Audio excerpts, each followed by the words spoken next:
Hello friends, स्वागत है आप सभी का हमारे चैनल स्टडी टैब पर। दोस्तों, इस वीडियो में देखेंगे हिंदी के 40 इंपॉर्टेंट एमसीक्यूज। प्रैक्टिस सेट है आप सभी के लिए। वीडियो को कर लेते हैं स्टार्ट। थोड़ा सा डिटेल में करेंगे क्वेश्चंस को आज यहाँ पर कवर। तो पहला क्वेश्चन है हमारा, सूर्यकांत त्रिपाठी जी के किस काव्य में ललित गीतों का संग्रह है। देखिए दोस्तों, निराला जी से मान के चलो हिंदी में तो बिल्कुल 100% लगभग मान के चलो क्वेश्चन बनता ही है।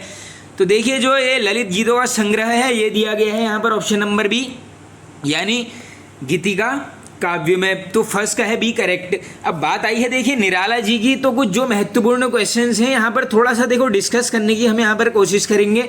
सबसे पहले यहाँ पर बात करेंगे इनके जन्म की, डायरेक्टली आ सकता है एग्जाम में बिल्कुल। ये है 1899। देखिए दोस्तों, हिंदी में जो इम्पोर्टेंट पर्सनैलिटीज़ हैं जैसे सुमित्रा नंदन पंत जी हैं, जैसे माखनलाल चतुर्वेदी जी हैं, निराला जी हैं, तो इनसे आपको कम से कम इनका जन्म तो बिल्कुल याद होना ही चाहिए।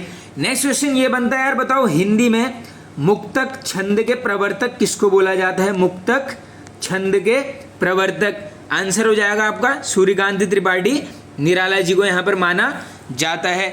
अब इसके अलावा देखिए इनके कुछ प्रमुख काव्य हैं जो बन सकते हैं बिल्कुल। देखो, दो यहाँ पर अपूर्ण उपन्यास हैं, इनको तो अच्छे से नोट कर लेना। हिंदी में ऐसे ही क्वेश्चन बन रहे हैं, ऐसा आएगा डायरेक्टली। बताइए निराला जी के अपूर्ण उपन्यासों का नाम, 4 दे देंगे, उसमें से पूछ लेंगे कौन सा है या फिर कौन सा नहीं है। तो 2 हैं अपूर्ण, एक है आपका यहाँ पर चमेली क्या है उपन्यास, दूसरा है यहाँ पर इंदुलेखा। ये इंदुलेखा वाला तो शायद मुझे लग रहा है ये पूछा भी गया है। तो अपूर्ण उपन्यास 2 हैं, एक है आपका चमेली, एक है यहाँ पर इंदुलेखा। ये दोनों क्या है यहाँ पर अपूर्ण उपन्यास। इसके अलावा अगर पूछेंगे यार बताओ छायावाद का महेश किसको बोला जाता है, छायावाद का महेश, तब भी आंसर होगा आपका सूर्यकांत त्रिपाठी, निराला जी को। चलते हैं आगे नेक्स्ट। बाकी देखो एक वीडियो ऐसी डिस्कस करेंगे जिसमें हिंदी की इंपॉर्टेंट पर्सनैलिटीज़ हैं, इनको पूरा डिटेल में यहाँ पर एक बुक का ही मैं आपके लिए PDF बना दूंगा। आगे चलते हैं। अब बचपन में अंबर नाम से कविताएं कौन लिखते थे। तो देखो, बचपन में अंबर नाम से कौन लिखते थे यहाँ पर, ये हो गए आपके पीताम्बर दत्त बर्थवाल जी, ऑप्शन नंबर सी हो गया राइट। बाकी देखिए बर्थवाल जी तो आपको पता ही होगा उत्तराखंड से हैं, तो ये उत्तराखंड जीके के हिसाब से भी इंपॉर्टेंट बन जाते हैं। तो थोड़ा सा फैक्ट नोट कर लो। जन्म की बात करूंगा मैं 1901 में, कहाँ पर होता है, पौड़ी गढ़वाल। और ये गांव, हाँ इनका गांव आप नोट कर लेना जरूर। ये देखो पौड़ी गढ़वाल के पाली गांव में होता है इनका जन्म 1901 में। बाकी देखो हिंदी विषय में डॉक्टरेट करने वाले ये प्रथम व्यक्ति थे। ये सब तो बिल्कुल कॉमन क्वेश्चन हैं। एक है इनकी पत्रिका नोट कर लो, क्या पत्रिका वो बनते रहती है बार बार, क्या नाम है, हिलमैन। हिलमैन पत्रिका का संपादन किसने किया है, पीताम्बर दत्त बर्थवाल जी के द्वारा। अब बाकी देखो इनकी मैं आपको क्या करता हूँ, कुछ कविताएं बता देता हूँ जो इनके द्वारा लिखी हैं बर्थवाल जी के द्वारा, जो काफ़ी बार बनते रहती हैं। एक है यहाँ पर गद्य सौरभ, नोट करते हुए चलना या फिर सुनते हुए चलना, वैसे तो पता ही होगा। देखो एक है यहाँ पर दोस्तों रैदास की सखी, एक क्या है यहाँ पर कबीर की सखी। तो ये सखी सखी दोनों में कॉमन आएगा, तो ये हो जाएंगे बर्थवाल जी। इसके अलावा एक है यहाँ पर रूपक रहस्य, ये क्वेश्चन अच्छा है, बन सकता है बिल्कुल, देख लो आप हिंदी उत्तराखंड कहीं पर भी, रूपक रहस्य इन्हीं की है। इसके अलावा एक और है, क्या नाम है यहाँ पर, मकरंद, इसको भी कर लो नोट। चलें अब आगे। गरीबों की सहायता करो, गरीब शब्द क्या है। तो देखो गरीब क्या हो, एक प्रकार का ये डायरेक्टली समझ लो कि ये जो है यहाँ पर किसी जाति को रिप्रेजेंट कर रहा है, तो ये हो जाएगा आपका जातिवाचक संज्ञा, डी ऑप्शन हमारा राइट हो जाएगा। आगे चलते हैं। मृषण का विलोम, तो मृषण का विलोम हो जाएगा आपका रुक्ष। बाकी देखो 40 क्वेश्चन हैं आपके, जितने करेक्ट हुए दोस्तों एकदम सही सही सभी ने यहाँ पर कमेंट बॉक्स में बताना है कि हमारा इतना स्कोर यहाँ पर हुआ है। चलते हैं। और हाँ, अगर किसी क्वेश्चन का आंसर गड़बड़ी हो गई, मान लो गलत हो गया, तो वो भी कमेंट बॉक्स में बता देना, मैं कर दूंगा वहाँ पर पिन। यह अच्छा घोड़ा है, इस वाक्य में यह क्या है। अब देखो यह बताना है हमने, तो ये क्या हो जाएगा आपका सार्वनामिक विशेषण, 5th का है ए राइट। निम्न में से कौन सा मछली का पर्यायवाची नहीं है। अब देखो मछली का पर्यायवाची नहीं, तो देखो आपको डायरेक्टली यहाँ पर सीधे क्या करना है, देखो मीन तो बिल्कुल होगा ही, सफरी भी होगा, झस भी होगा, यानी अण्व, ये बी ऑप्शन हो गया हमारा 6 का राइट आंसर। चलते हैं आगे। निम्न में से कौन सा शब्द विशेष्य है? अब देखो इसमें से विशेष्य क्या हो जाएगा, ये है आपका विषाद, सी ऑप्शन राइट। देखो ऐसे ही अब हिंदी में बिल्कुल क्वेश्चंस आते हैं, बिल्कुल इस टाइप के ही बिल्कुल बनते हैं। जो रहीम गति दीप की कुल कपूत गति सोए, प्रस्तुत पंक्तियों में कौन सा अलंकार है? अब ये अलंकार हमने बताना है, तो ये हो जाएगा यहाँ पर देखो श्लेष अलंकार, यानी B option correct answer. Next question की तरफ चलते हैं। निम्न में से कौन सा संस्कृत का उपसर्ग नहीं है? अब क्या पूछा गया है, देखो संस्कृत का उपसर्ग नहीं है, तो देखो परि, परा, प्रति ये सभी हैं संस्कृत के, यानी बच गया पर, ये हो जाएगा ऑप्शन नंबर डी, आसान था बिल्कुल। आगे, ज्ञानोदय में प्रयुक्त संधि कौन सी है? अब देखो ज्ञानोदय में कौन सी हो जाएगी आपकी, देखो विसर्ग है नहीं, व्यंजन संधि तो बिल्कुल भी नहीं है, तो ये हो जाएगी आपकी स्वर संधि, यानी 10th का ए करेक्ट आंसर। हिमालय की उतंग चोटियां हमें बुलाती हैं। अब ये जो उतुंग लिखा है, ये किस प्रकार से यहाँ पर सही लिखा जाएगा, ये हमने बताना है, तो ये लिखा जाएगा आपका ऑप्शन नंबर सी राइट हो जाएगा इसमें। चलते हैं आगे। किसी न किसी तरह में कौन सा पदबंध है? तो दोस्तों किसी न किसी तरह में क्या हो जाएगा आपका क्रिया विशेषण पदबंध, यानी B option correct answer. Next question. जिन क्रियाओं से कुछ दिए जाने का बोध हो वहाँ कौन सा कारक होता है? अब देखो कुछ दिया जा रहा है, यानी क्या हो रहा है, जैसे मान लो पेड़ से पत्ते अलग हो गए, इस टाइप के भी इसमें एग्जाम्पल बन जाते हैं, तो ये हो जाएगा आपका संप्रदान, यानी डी ऑप्शन हो गया हमारा राइट। चलते हैं आगे। देखो दिए जाने का बोध है, तो नहीं वो पेड़ से पत्ते, वो हो जाएगा आपका आपादान, वो उसमें अलग होने की क्रिया है, वो अलग चीज़ है। देखो इसमें दिया जाने का बोध है, तो ये है आपका संप्रदान, और अलग करने का है तो वो है आपका अपादान। आगे चलते हैं।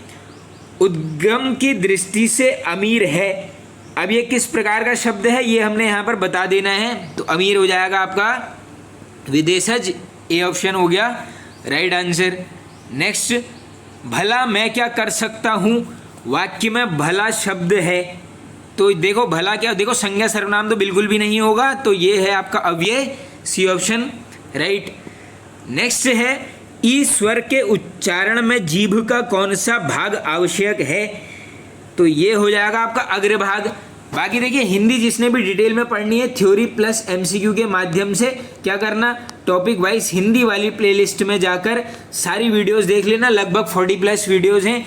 देखो ये सारे टॉपिक्स करवाए हुए हैं। पहले एक काम कर लो अच्छे से, देखो कैसे किया है, पहले टॉपिक कवर किया है, उसके बाद उसी से संबंधित एमसीक्यूज, तो थ्योरी और एमसीक्यू साथ साथ कवर हो जाएंगे, टॉपिक वहीं पर बिल्कुल निपट जाएगा। उसके बाद जो है यहाँ पर बिल्कुल प्रैक्टिस सेट आप आराम से कर सकते हो। आगे चलो। अब वह अपनी कक्षा का सबसे प्रतिभाशाली छात्र है, उपयुक्त वाक्य का बिना अर्थ बदले निम्न में से कौन सा नकारात्मक वाक्य उपयुक्त होगा?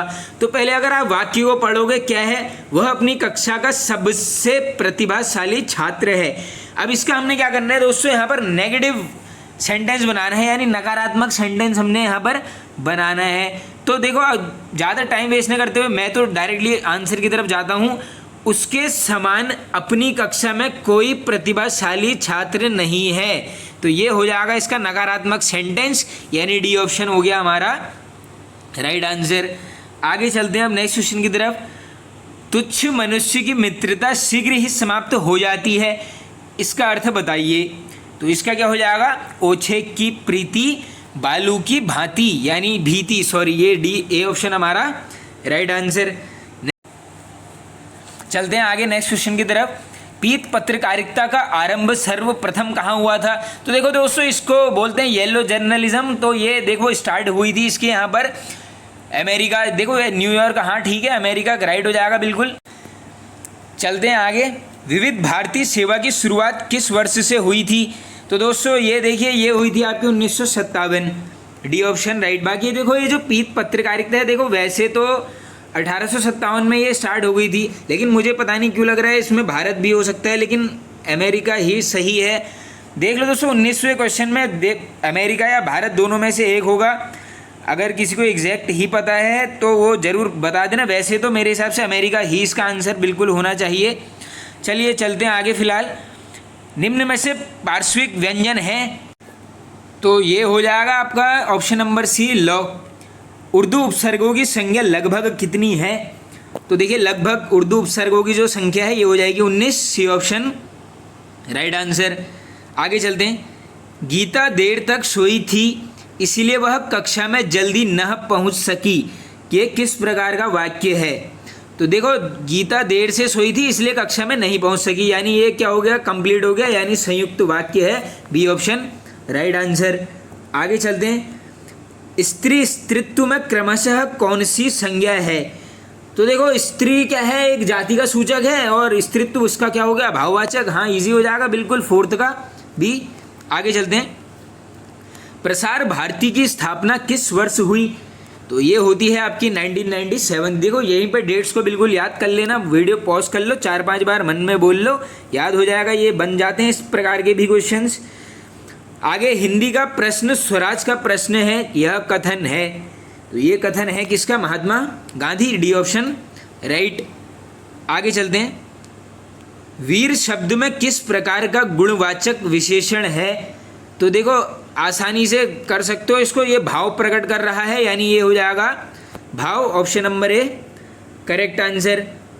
आगे जहाँ 2 अथवा 2 से अधिक क्रियाओं का साथ साथ प्रयोग हो उसे क्या बोलते हैं? देखो 2 या 2 से ज़्यादा क्रियाओं का एक साथ प्रयोग होना, ये कहलाएगी आपकी संयुक्त क्रिया, B option correct answer. Next question है, संचारी भावों की संख्या कितनी मानी गई है? ये तो शायद पूछा गया है ये वाला क्वेश्चन, ये है 33, सी ऑप्शन राइट। आगे प्रेम राज्य किसकी रचना है? तो प्रेम राज्य के रचनाकार हो जाएंगे आपके Jaishankar Prasad, option number C right answer हो जाएगा हमारा जयशंकर प्रसाद। क्या है रचना, प्रेम राज्य। देखो इनसे भी मान के चलो आप, ये जयशंकर प्रसाद जी से हिंदी में यहाँ पर क्वेश्चंस काफ़ी एग्जाम्स में बनते जाते हैं। आगे चलते हैं। अब प्रेमचंद द्वारा रचित गोदान उपन्यास का प्रकाशन किस वर्ष हुआ? Very very important question. देखो गोदान उपन्यास है किसका, प्रेमचंद। ये तो बिल्कुल कॉमन सा क्वेश्चन है, ये बिल्कुल सभी को पता ही होगा। अब इसका जो प्रकाशन वर्ष है इसको यहीं पर याद कर लेना, 1936 यानी 1936 गोदान का प्रकाशन वर्ष है, ये काफ़ी बार बनता है। अब चलते हैं आगे अपने नेक्स्ट क्वेश्चन की तरफ दोस्तों।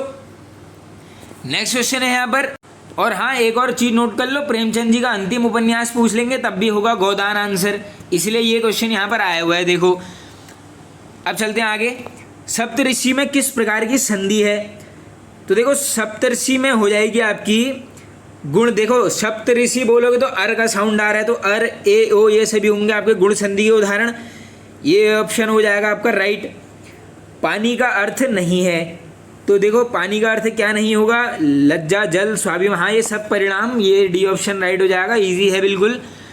मृषण का विलोम शब्द चुनिए, तो मृषण का हो जाएगा आपका रुक्ष, बी ऑप्शन राइट आंसर। ये शायद ये ऊपर वाले में भी आया है ये वाला क्वेश्चन, मुझे ध्यान है। नेक्स्ट क्वेश्चन की तरफ चलते हैं। परिजात किस शब्द का पर्यायवाची है? तो परिजात हो गया आपका कल्प वृक्ष का, सी ऑप्शन राइट। बाकी देखिए दोस्तों कल यहाँ पर एक छोटा सा क्विज रखा गया था हमारे कनिष्ठ सहायक वाले ग्रुप में। आज से डेली यहाँ पर ठीक 9:30 से 10 तक यहाँ पर आधा घंटा डेली क्विज करेंगे। इसमें रैंडम मिक्स क्वेश्चंस होंगे। देखो हिंदी, जीएस और उत्तराखंड जीके के सभी मिक्स करके, मतलब लगभग मान लो आधे घंटे में 20 से 22 प्लस यहाँ पर क्विज तो अपलोड में कर ही दूंगा, तो बिल्कुल सभी ने आंसर्स करने हैं दोस्तों। बाकी देखिए ग्रुप में आप ऐड हो जाइए, ग्रुप लिंक से आप ऐड हो जाना। बाकी जिसको लिंक नहीं मिल रही है इस नंबर पर आप डायरेक्टली व्हाट्सएप कर देना, मैं लिंक भेज दूंगा, आप ग्रुप में ऐड हो जाना ज़रूर से। इसमें हम क्या कर रहे हैं, काफ़ी मैं वन लाइनर्स भी डालते रह रहा हूँ यहाँ पर, अलग अलग क्वेश्चंस को अपलोड कर रहा हूँ, तो आपको काफ़ी यहाँ पर हेल्प मिल जाएगी। नेक्स्ट है यहाँ पर आंखें खुलना मुहावरे का अर्थ क्या है? तो आंखें खुलना क्या है, ये आपका भ्रम दूर हो जाएगा, भ्रम दूर करना। नेक्स्ट बाल्टी किस भाषा का शब्द है? यही वाला क्वेश्चन शायद आया हुआ है। तो बाल्टी क्या है, पुर्तगाली भाषा का शब्द है, option number D correct answer. आगे यदि अजा का अर्थ बकरी है तो अज का अर्थ क्या होगा? तो अजा का अर्थ बकरी है, यहीं पर याद कर लो। अज का अर्थ हो जाएगा ब्रह्म, B option right. Next question, निम्न में से शुद्ध वर्तनी का चयन कीजिए। तो शुद्ध वर्तनी में प्रज्वलित हटा दो, दुश्चरित भी गलत, आशीर्वाद भी गलत, यानी ये दुदुर्स, A option right. Next question है, रोहित स्कूल से लौटकर खेलने जाता है, मैं उद्देश्य का चयन कीजिए। तो देखो उद्देश्य कौन हो जाएगा? जो उस क्रिया को कर रहा है। यहाँ पर कौन है? ये हो जाएगा आपका रोहित, यानी डी ऑप्शन राइट आंसर। बाकी देखो दोस्तों, कमेंट बॉक्स में 40 में से कितने करेक्ट हुए हैं ज़रूर बता देना, वीडियो को कर देना share. Okay friends, thank you.